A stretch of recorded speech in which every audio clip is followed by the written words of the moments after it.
Well, it's the announcement that everybody has been waiting for. When it comes to Universal's new park, Epic Universe, people have been asking, hey, when can we get the park-to-park options, or in Disney parlance, park hopper option, when visiting the Universal Orlando Resort? We want to have Epic Universe included. Well, guess what, folks? That time has arrived, but annual pass holders, oh, you're going to be waiting a little bit. Here you go from that park place. Universal launches new Epic Universe tickets for 2026 with park hopping and multi-day options. Still, no Epic Universe annual passes. October 23rd, 2025 by Pamela Fitzgerald. Thank you so much.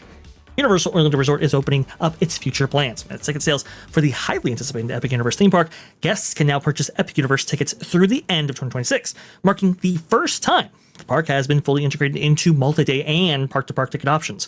Until now, Universal offered Epic Universe tickets only through the end of 2025, with limited access built into bundled multi-day packages. And those tickets allowed one dedicated day at Epic Universe, while requiring the remaining days to be spent across Universal Studios Florida and Islands of Adventure. I know a lot of people were a little bit critical of that move, but you have to understand, folks, that Universal didn't want to experience the kind of cannibalization problems that I think Disney encountered when it opened its fourth gate over there in 1998 with the opening of Animal Kingdom. In this way, the strategy seems to have paid off. Universal Orlando has released tickets for 2026. New for next year, guests with multi-day tickets can use their park days at any of the three theme parks and move freely between Epic Universe, Universal Studios Florida, and Islands of Adventure. Very, very interesting stuff. But what is missing? Culture, we're not going to like this. There's still one glaring omission. As of now, Universal has not announced an annual pass that includes Epic Universe. The resort continues to sell multi-day and park-to-park tickets, but loyal pass holders have been left wondering when their favorite benefit will finally extend to the new park. Given Epic Universe's ongoing soft opening challenges, including reported attraction reliability issues and crowd flow limitations, hesitation makes some sense. Universal likely wants to stabilize the park's operations before inviting in the unlimited access crowd. And how long will you be waiting? Well, according to this right here, this is from Senator Steven over there on X. He was tracking the 1 day park admission for annual pass holders specifically, and how far that calendar actually went out, because these are discounted for annual pass holders. And you can see right here in this scroll, it's basically all of 2026 that they're selling these tickets for, which has led a lot of people to believe that until this calendar ends, we might not be seeing annual pass holder integration of Epic Universe right there. And that has concerned a lot. Culture, I want to go ahead and know your thoughts on all of this, please. Multi-day park-to-park tickets, annual passes, what say you? I say they look at their calendar and find out when their issuance days are, when their biggest renewal days are, and everything else, and that'll be when they'll give the pass holders what they're looking for, because it makes the most amount of sense. And I'm sure they have analyzed issuance of the park-to-park passes, the unlimited access crowd.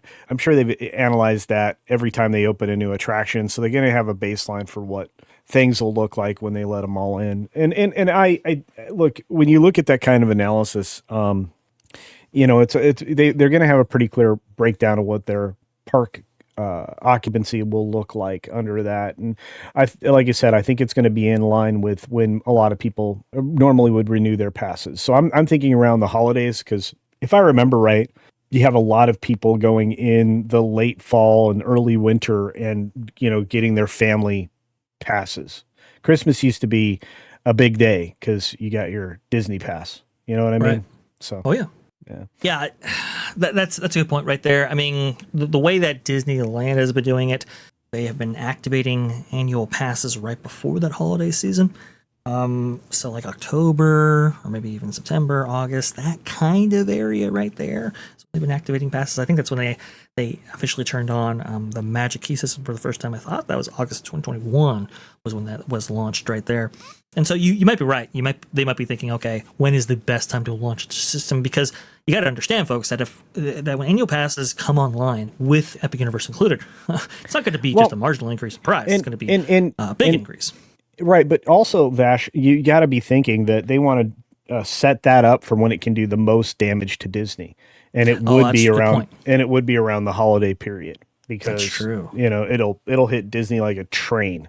They've already stolen over. Look, we already know they've already stolen over 20% of traffic I had suggested that was going to be the minimum they would steal away in the first year of operation for Epic. I think as we hear over the course of the last 5 years, they've been dropping 5% a year anyway at Disney. We have a story on that, I think, over on That Park Place. And when I think about all the stuff we're writing and all the things that we're learning along the way, I think there is no love lost between Iger and the leader over there at Universal, Comcast Universal. So I have a feeling that, when is the time that this will cause the most damage to Disney? And I think it's around the holidays. So I think we'll find out soon enough. Let me just say it that way. I think so. It's just, man, it's unfortunate they had to wait so long. As far as multi-day tickets, though, I mean, you're exactly 100% correct. I should say park-to-park passes and so forth. I mean, Universal's eating Disney at lunch this season. There's no question about that. Yeah. And I think the strategy implemented by Universal was actually very, very good. We didn't see the cannibalization that I think a lot of people were expecting from the existing parks, but we definitely saw a big increase in overall revenue and I think attendance when Epic Universe actually did come online. That was a big thing right there. A lot of people said, there might be problems with this kind of strategy.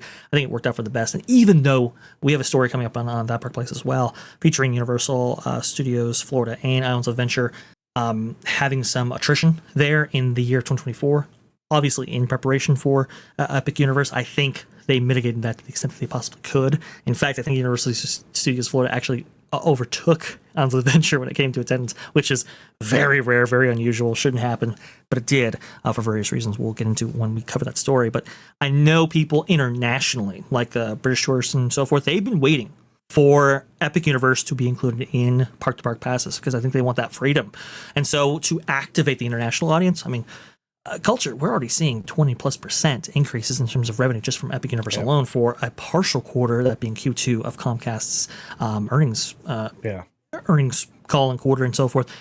This is going to be a massive boon, I think, just for these park-to-park passes. And I don't even think we could guess accurately what revenue will look like after they drop that, because people like myself, when I'm traveling, it's usually around the holidays and similar to this. And I used to make quarterly trips to Disney World. I don't do that anymore.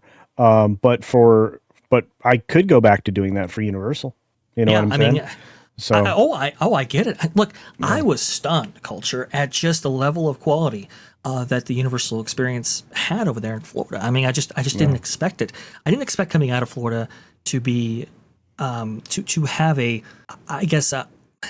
I like the Universal parks more out in Florida than Disney parks. That's just how it is. And look, I'm not saying that as like a Universal fanboy by no means.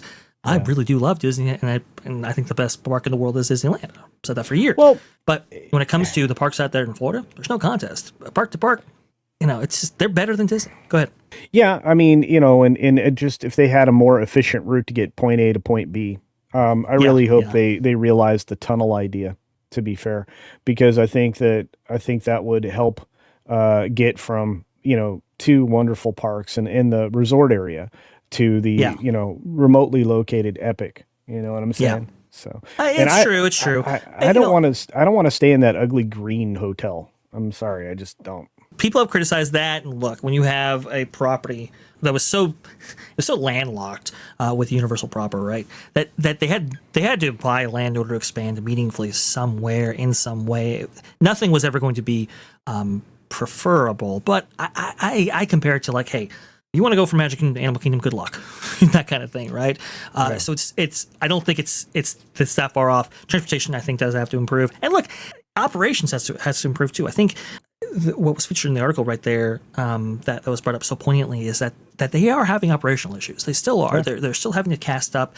They're still having to train their workforce that they actually integrate into this new group right here. You're talking about something along the lines of probably like 10,000 employees that are required to actually run this park successfully. And when you have so many theme parks in the area outstanding right now, that's a tall order to get that many right there when you have when you have 4 parks from Disney, when you have SeaWorld, when you have all these different things.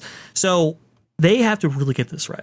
And I think that's been the wait for stuff like Park to Park and annual pass holders, because I think they are going to see a big new wave of interest when annual pass holders are included. but don't expect them to come cheap. That's for sure right there. Yeah. Culture, any final thoughts? I want my pass right now.